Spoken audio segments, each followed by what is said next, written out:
السلام علیکم ورحمۃ اللہ وبرکاتہ۔ دوستوں، دنیا کے حالات روز بروز بگڑتے جا رہے ہیں۔ عالمی جنگ شروع ہو چکی ہے۔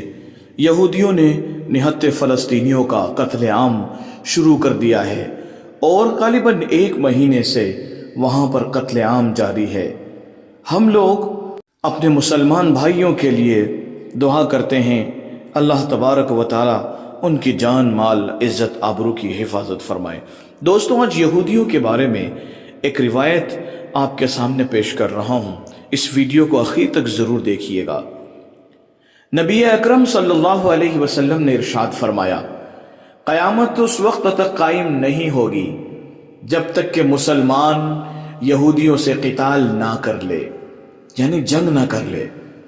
پس مسلمان ان کو خوب قتل کریں گے، یہاں تک کہ یہودی پتھر یا درخت کے پیچھے پناہ لے گا تو وہ درخت یا پتھر کہے گا، اے مسلمان، اے اللہ کے بندے، یہ یہودی میرے پیچھے ہے، تو آ کر اسے قتل کر دے۔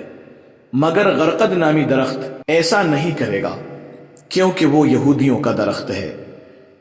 اس روایت کو امام مسلم رحمۃ اللہ علیہ نے اپنی کتاب میں ذکر کیا ہے۔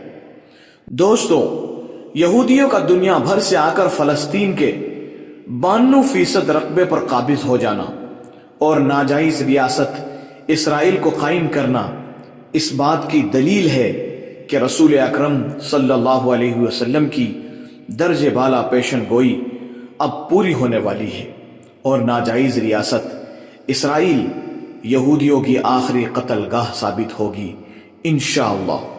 دوستوں، اگر آپ کو اس حدیث کو سن کر اپنے ایمان والے بھائیوں کے بارے میں فخر محسوس ہوا ہو کہ وہ ہمارے لیے بلکہ پوری دنیا کے لیے یہودیوں سے جنگ لڑ رہے ہیں، تو ان یہودیوں کے لیے ایک بددعا کمنٹس میں ضرور لکھ دیجیے گا۔ ملتے ہیں دوستوں ایک نئے ویڈیو کے ساتھ، تب تک کے لیے اپنا خیال رکھیے گا۔